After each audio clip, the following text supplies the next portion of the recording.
கர்த்தருடைய பரிசுத்த நாமத்திற்கு ஸ்தோத்திரம். இன்றைய நாளின் தியானத்திற்கென்று தெரிந்து கொள்ளப்பட்ட வேத வசனம் யோபுவின் புத்தகம் 11ஆம் அதிகாரம் 7ஆம் வசனம். யோபு 11:7. தேவனுடைய அந்தரங்க ஞானத்தை நீர் ஆராய்ந்து சர்வ வல்லவருடைய சம்பூரணத்தை நீர் அறியக்கூடுமோ? ஆமென். யோபுவின் சிநேகிதர்களில் ஒருவரான நாகமாத்தியனாகிய சோப்பார் இந்த வசனத்தை யோபுவிடம் பேசுகிறார். இது ஒரு கேள்வியாக தொடங்குகிறது. ஆனால் உண்மையில் இது தேவனின் ஆழ்ந்த ஞானத்தையும் அவருடைய முழுமையான செயல்களையும் மனிதன் முழுமையாக புரிந்து கொள்ள முடியாது என்பதை விளக்குகிறது. தேவனின் ஞானம் அந்தரங்கமானது. தேவனின் திட்டங்கள் மற்றும் செயல்கள் மனித மனதில் முழுமையாக புரிந்து கொள்ள முடியாத அளவுக்கு ஆழமாகவும் வியப்பானவையாகவும் இருக்கின்றன. தேவனுடைய ஞானம் வானங்களை விட உயர்ந்தவை, பாதாளத்தை விட ஆழமானவை, அதன் அளவு பாருலகை விட பரந்தது, ஆழ்கடலை விட அகலமானது என்றும் தொடர்ந்து சோப்பார் கூறுவதை இந்த அதிகாரத்தில் வாசிக்கிறோம். பூமியை பார்க்கிலும் வானங்கள் எப்படி உயர்ந்திருக்கிறதோ அப்படியே உங்கள் வழிகளை பார்க்கிலும் என் வழிகளும், உங்கள் நினைவுகளை பார்க்கிலும் என் நினைவுகளும் உயர்ந்திருக்கிறது என்று ஏசாயா தீர்க்கதரிசி மூலம் கூறுவதை ஏசாயா தீர்க்கதரிசியின் புத்தகம் 55ஆம் அதிகாரம் 9ஆம் வசனத்தில் வாசிக்கிறோம். மனித ஞானம் மிகவும் குறைவான திறன் அல்லது வரம்புகளை கொண்டது. அவருடைய எண்ணங்களும் முடிவற்றவை. தேவனுடைய ஐஸ்வர்யம், ஞானம், அறிவு என்பவைகளின் ஆழம் எவ்வளவாய் இருக்கிறது! அவருடைய நியாய தீர்ப்புகள் அளவிடப்படாதவைகள், அவருடைய வழிகள் ஆராயப்படாதவைகள் என்று அப்போஸ்தலனாகிய பவுலும் வியந்து பாராட்டுவதை ரோமருக்கு எழுதின நிருபம் 11ஆம் அதிகாரம் 33ஆம் வசனத்தில் வாசிக்கிறோம். ஆண்டவரின் மனதை அறிபவர் யார்? அவருக்கு அறிவுரையாளராய் இருப்பவர் யார் என்றும் கேள்விகளை எழுப்புகிறார். தேவன் நம்மிடம் பங்கேற்கும் அளவிற்கு அவருடைய காரியங்களை வெளிப்படுத்தினாலும் அவருடைய முழுமையான உள் நிகழ்ச்சிகளையும் புரிந்து கொள்வது மனிதரின் வரம்பை மீறியது. இதை ஒத்துக்கிறீங்களா? மறைவானவைகள் நம்முடைய தேவனாகிய கர்த்தருக்கே உரியவைகள் என்று உபாகமம் 29ஆம் அதிகாரம் 29ஆம் வசனத்தில் வாசித்து அறிகிறோம். இந்த அறிவு எனக்கு மிகுந்த ஆச்சரியமும் எனக்கு எட்டாத உயரமுமாய் இருக்கிறது என்று சங்கீதக்காரனும் வியந்து பாராட்டுவதை சங்கீதம் 139:6 வாசிக்கிறோம்.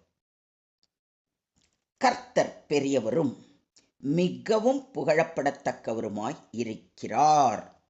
அவருடைய மகத்துவம் ஆராய்ந்து முடியாது என்றும் கர்த்தர் நல்லவர் என்பதை ருசித்து பார்த்த தாவீது கூறுகிறார்.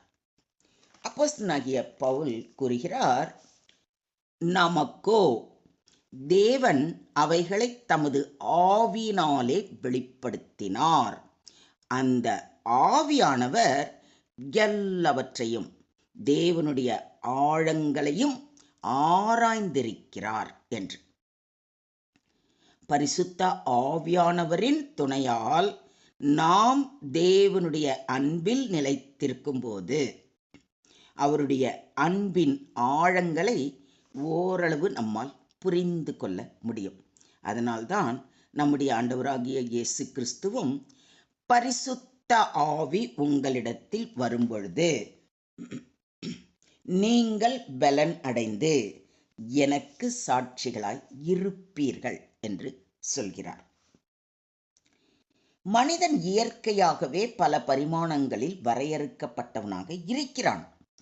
அவன் அறிவிலும் ஞானத்திலும் அனுபவத்திலும் புலன்களையும் அறிவையும் பயன்படுத்துவதிலும் தேர்ச்சி பெற்றவனாக இருக்கிறான். ஆனால் மனித ஞானம் நம் சுற்றுப்புறத்தின் நிகழ்வுகளை அறியவும் புரியவும் மட்டுப்படுத்தப்பட்டது தான். இதை நம்ம ரொம்ப தெளிவாக புரிஞ்சுக்கணும். மனிதன் ஒரு குறிப்பிட்ட கால அளவில் மட்டுமே வாழ்கிறான். தேவன் என்றோ ஆரம்பித்த திட்டங்களை நிறைவேற்றும் பொழுது மனிதன் அதை முழுமையாக புரிந்து கொள்ள முடியாது. ஏனெனில் காலங்களையும் நேரங்களையும் தன் அதிகாரத்திற்குள் வைத்திருக்கிறார். மனிதன் தேவனின் சில செயல்களை கற்பனை செய்யலாம், ஆனால் அவை முழுமையான புரிதலுக்குள் வராது. தேவன் தன்னை வெளிப்படுத்திய அளவுக்கு நாம் அவரை அறிய முடியும், ஆனால் அவருடைய முழுமையான அதிசயங்களை தூய திருவசனங்களின் மூலம் மட்டுமே அறிய முடியும். இதையும் விசுவாசிக்கிறீங்களா? மொத்தத்தில் இன்றைய தியான வசனம் மூலம் நாம் கற்றுக்கொள்ளும் பாடம், முதலாவது, தேவனை முழுமையாக அறிந்து கொள்ள வேண்டும் என்ற ஆர்வம் கர்த்தரின் மீது மிகுந்த பக்தியை வளர்க்கும். அவரை அறிந்து கொள்ள வேண்டும் என்பதற்காகவே அவரது வார்த்தைகளை ஆழமாக படித்து அதன்படி நடக்க ஆயத்தம் ஆகும். அவரை அறிந்து கொள்ள வேண்டும் என்றால் அவருடனான உறவில் நெருக்கம் வேண்டும் என்பதை உணர்ந்து இன்னும் அவரிடம் கிட்டிச் சேர பிரயாசப்படுவோம். இரண்டாவது, நமக்கு தேவையானதை தேவன் வெளிப்படுத்தி இருக்கிறார் என்பதை உணர்ந்து அதை பின்பற்றி நம்பிக்கையுடன் வாழ நம்மை ஊக்குவிக்கும். தேவனின் மகத்துவத்தை முழுமையாக அறிய முடியாவிட்டாலும் அவருடைய அன்பை அனுபவித்து அவரது வார்த்தையின் வழியில் நடக்க நம்மை வழி நடத்தும். இதை விசுவாசிக்கிறீங்களா? ஸோ நம்ம என்ன செய்யலாம்? இனிமே தினமும் அவர் சமூகம் அமர்ந்து அவரது வார்த்தைகளை வாசித்து நேசித்து தியானித்து அதன்படி நடப்போம்.